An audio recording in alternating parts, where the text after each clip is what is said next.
This is Roger Hibbard and his beautiful wife Elizabeth. And tonight we are in the 8th chapter of 1 Samuel. And this is kind of disappointing to me about what they did, is because Samuel was such a good person and the Lord really blessed him. And they didn't have any problems with the Philistines, with Samuel, and they were really worshiping the Lord. Things were going good. But now they demand a king from all things. When Samuel became old, he made his son judges over Israel.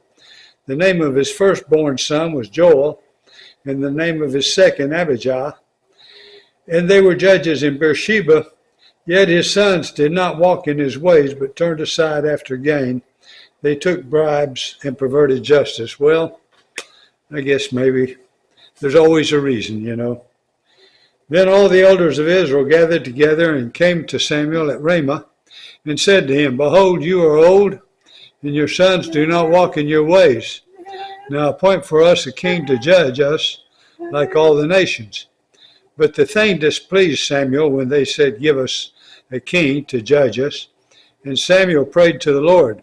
And the Lord said to Samuel, "Obey the voice of the people in all that they say to you, for they have not rejected you, but they have rejected me from being king over them, according to all the deeds that they have done from the day I brought them up out of Egypt even to this day, forsaking me and serving other gods, so they are also doing to you. Now then, obey their voice, only you shall solemnly warn them and show them the ways of the king who shall reign over them."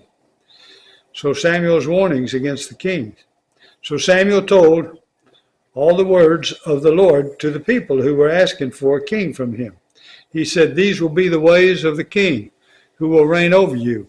He will take your sons, appoint them to his chariots and to his horsemen, and add to run before his chariots. And he will appoint for himself commanders of thousands and commanders of fifties, and some to plow his ground and to reap his harvest and to make his implements of war and the equipment of his chariots. He will take your daughters to be perfumers and cooks and bakers. He will take the best of your fields and vineyards and olive orchards and give them to his servants. He will take the tenth of your grain and of your vineyards and give to his officers and to his servants.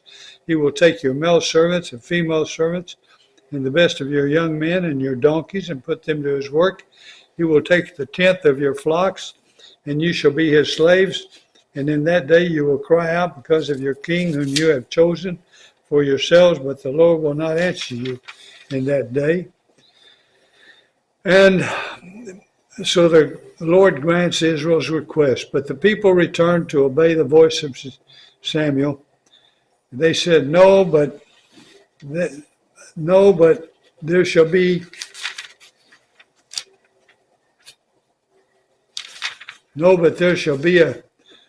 a king over us, that we also may be like all the nations, and that our king may judge us and go out before us and fight our battles. And when Samuel had heard all the words, the people had repeated them in the ears of the Lord.